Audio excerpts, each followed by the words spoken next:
रिश्तों का मकड़ जाल, षड्यंत्र और 4 हत्याओं की इस घटना का संबंध उत्तर प्रदेश के झांसी जिले के एक शर्मा परिवार से है। इस बदनसीब परिवार में पहली घटना 2009 में घटी थी, जब परिवार की बड़ी बेटी रानी शर्मा की लाश यहां प्रेम नगर के गड़िया डैम में मिली थी। पुलिस को यह एक एक्सीडेंटल डेथ का मामला लगा था, क्योंकि इसको लेकर किसी पर भी शक नहीं किया जा सकता था। इस हत्या के 2 साल बाद 4 नवंबर 2011 में इसी परिवार में दूसरी भयानक घटना घटी, जब रानी के सगे भाई धर्मेंद्र शर्मा को मृत पाया गया। धर्मेंद्र की लाश पुलिस को ओरछा में मिली थी और इसकी हत्या सर पर हथौड़े के वार से हुई थी।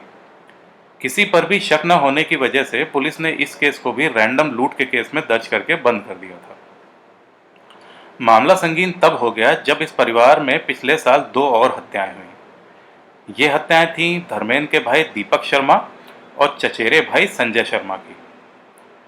दीपक की हत्या पिछले साल 11 सितंबर को की गई थी। इसकी हत्या भी सर पर हथौड़े के वार से की गई थी और हत्या के बाद शव को हाईवे पर बड़ी माता मंदिर दुर्गापुर गांव के पास फेंक दिया गया था।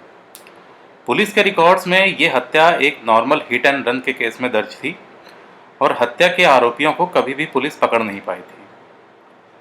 परिवार में चौथी हत्या इस हत्या के कुछ दिन बाद की गई थी और यह हत्या थी धर्मेंद्र दीपक के चचेरे भाई संजय शर्मा की। संजय की हत्या पिछले साल 26 सितंबर को की गई थी और उसकी मौत गला रेतने के बाद सर पर किए गए प्रहारों से हुई थी। हत्या के बाद शव को पास के एक कुएं में फेंक दिया गया था।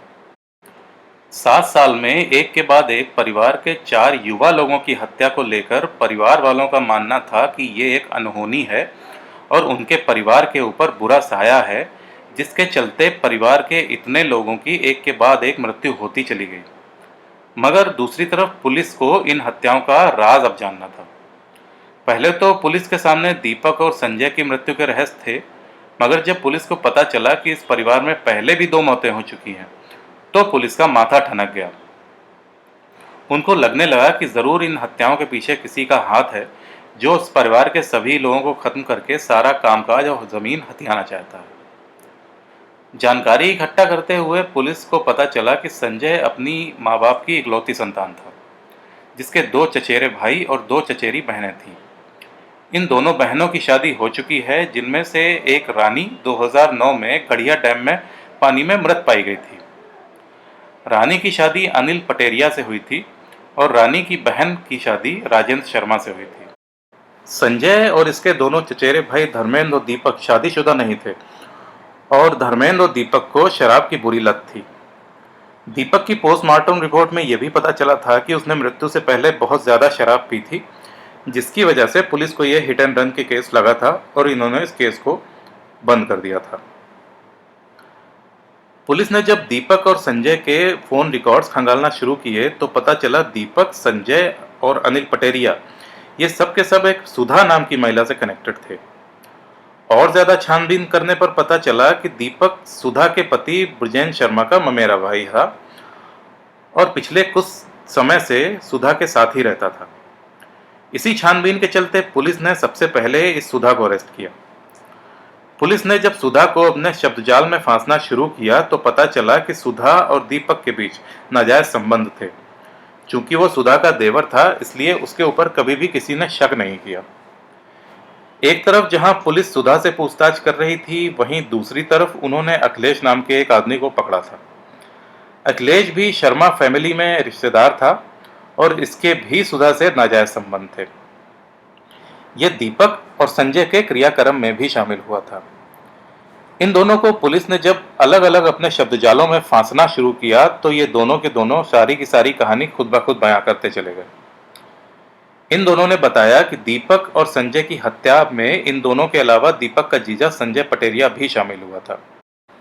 सुधा ने बताया कि वो दीपक के साथ उसके पैसों को लेकर संबंध बनाई हुई थी और उसके लिए दीपक ने अपना बड़ा गांव वाला मकान भी 15 लाख में बेच दिया था और सुधा के घर आकर रहने लगा था। इतना पैसा देखकर सुधा ललचा गई थी और दीपक को अपने साथ ही अपने घर में रख लिया था। दीपक के साथ संबंधों के चलते सुधा दीपक के एक और चचेरे भाई अखिलेश शर्मा के संपर्क में भी आ गई थी। मगर अब अखिलेश और सुधा के बीच दीपक एक गले की हड्डी बन गया था और अखिलेश दीपक को अपने दोनों के बीच में से हटाना चाहता था। पुलिस को ये जानकर हैरानी हुई थी कि सुधा का संबंध इन दोनों के अलावा दीपक के जीजा अनिल पटेरिया से भी था और दीपक की हत्या इन दोनों लोगों की मिलीजुली साजिश थी। दीपक अनिल से नफरत करता था क्योंकि उसको शक था कि उसकी बहन रानी की पान में डूबकर मौत मौत नहीं बल्कि अनिल द्वारा की गई हत्या थी। रानी की मौत के बाद अनिल पर दहेज का मुकदमा भी दर्ज किया गया था। रानी की मौत को लेकर अनिल और दीपक के बीच 25 अगस्त 2016 को आरा मशीन में गाली गलौज हुई थी और तभी से अनिल दीपक को मार डालना चाहता था।